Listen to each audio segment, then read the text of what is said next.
سلام على احلى واربع متابعين لقناه بسمة الحلويات. ان شاء الله تكونوا بخير وعلى خير. ان شاء الله يكون ايام الاولى تاع رمضان نعداو عليكم بخير وعافيه. ان شاء الله ربي يتقبل صيامكم ان شاء الله ودعواتكم. اليوم جيتكم بوصفه رولي بطاطا، جبتها لكم بطريقتين، بحشوه بالدجاج وحشوه بالخضار. تجي بزاف اقتصاديه وبنينه بما انه الغلاء اللي رانا نشوفوه فيه، ويجي المنظر تاعها رائع رائع رائع، والمذاق ولا اروع. وصفه سهله وبنينه واقتصاديه. بالنسبه للخضره، هذه الوصفه اللي حنشاركها معكم اليوم، نتمنى انكم تجربوها وتنال اعجاب. لاول مره يشوف الفيديو ما ينساش الاشتراك في القناه بالضغط على الزر الاحمر وتفعيل الجرس باش يوصلكم كل جديد، وما تبخلوش عليا بالجيم ولي بارطاج. ونروحوا نحضروا الرولي تاع البطاطا الرائع تاعنا.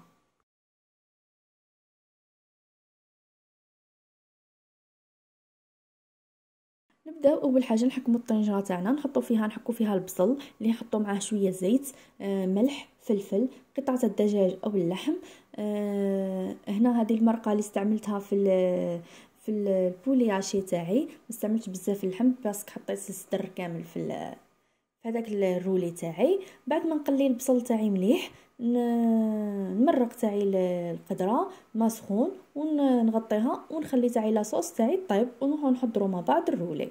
هنا المكونات تاع الحشوه تاعي اللي هي بولي عاشي، معدنوس، بصل، 2 سنات ثوم، ملح وفلفل. نقليهم في المقله ونتحصلوا على الحشوه تاعي. هنا كنت قشرت البطاطا، قصيتها دوائر وقليتها ونشفتها وقطرتها. هنا الحشوه بعد ما طابت لي دبلت البصل، زدت عليه تاعي الصدر تاع الدجاج والثوم، المعدنوس، ملح وفلفل.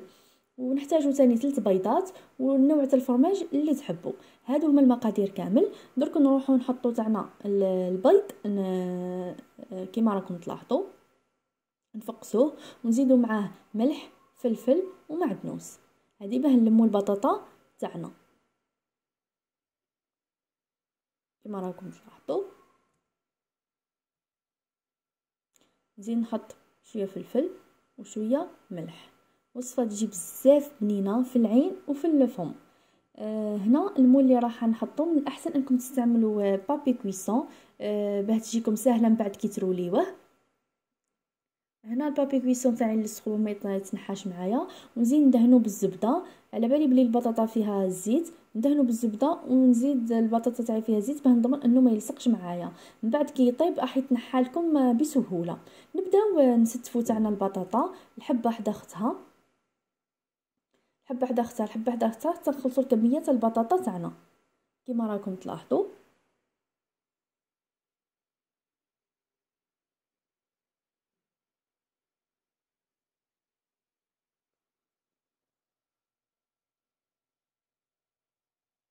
بعد ما خلصت الكميه تاعي كامل تاع البطاطا، نجيبو هذاك البيض اللي كنت فقسته وداويته ونحطه على البطاطا تاعي. هنا الفيديو ماهوش مصور ليش. من بعد كي نحط هذا الخليط تاع البيض نحكموا البلاطو ونميلوا على الجوانب كامل، يمين يسار شمال شرق غرب، بعد تمشي لي هذيك يمشي لي البيض داخل البطاطا تاعي وتحكم مليح. ومن بعد نحطوها في الفور اللي يكون سخنته من قبل. ما حاش دير لكم وقت بزاف، 10 دقائق، باسكو كلشي طايب بهذوك العظام برك يحكموا لي هذيك البطاطا. يكون تاعنا البطاطا واجده. نبداو نفرسيوها. لهنا الجبن تحبوا تحطوا سلايس، تحبوا ما تحطوش، تحبوا تحطوا جبن مبشور، اي جبن حبيتو. ونحطوا تاعي الحشوه اللي كنت درتها وزدت عليها هنا جبن قطع. كل ما زدتوا الجبن كل ما حتكون بنينه اكيد. والجبن سلايس تحبوا تستغناو عليه، تحبوا تحطوه يزيد لكم بنه على بنه اكيد. ونبدا نرولي في تاعي الرولي كيما راكم تلاحظوا. شوفوا فاسيل تتنحى بكل سهوله. روحوا معاها بشويه، ما حاش تعييكم، راح ترولا معاكم بكل سهوله. نروليها حتى نخلص كامل كيما موضح في الفيديو. هنا بعد ما روليتها حنقطعها معاكم. هنا كي تجيو تقطعوها من الاحسن انكم تاخذوا موس تاع المنشار باه تمنشروها ما تستفتفش معاكم. كون تستعملوا سكين عادي ما راحش تخرج لكم الشكل مليح. من الاحسن انه تستعملوا موس تاع المنشار. شوفوا كيف تجي من داخل. هذه هي الوصفه تاعنا، رولي تاع البطاطا محشي بالدجاج. تحبوا في بلاصه الدجاج تعوضوها بالفيونداشي.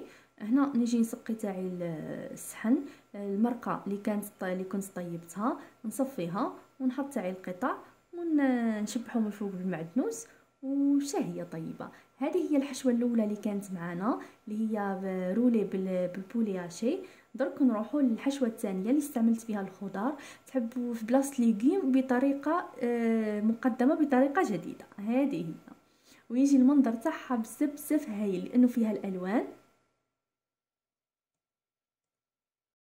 هنا استعملت جزر وجريوات، كنت قطعتهم هكا بالطول كما راكم تلاحظوا، قطعتهم بالطول وفورتهم وملحتهم كما راكم تلاحظوا. هيا استعملت نفس الطريقه تاع البطاطا، حطيتها قليتها، حطيت البيض كما راكم تلاحظوا، ونيجي نستف تاعي الخضار، نحط سطر بسطر من بعد كي نقص يجيني جهه بجهه. هنا كون من احسن ثاني كون زدت درت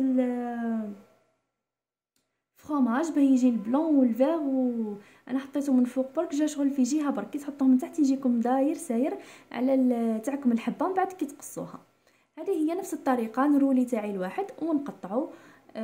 وصفه بزاف سهله بزاف اقتصاديه هذه تاع الخضار، بزاف بنينه وبزاف شابه في العين. تجي هايله هايله.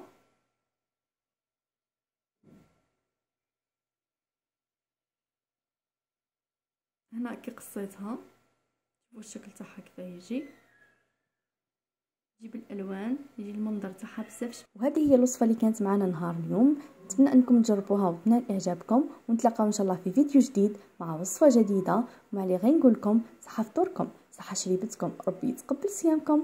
سلام.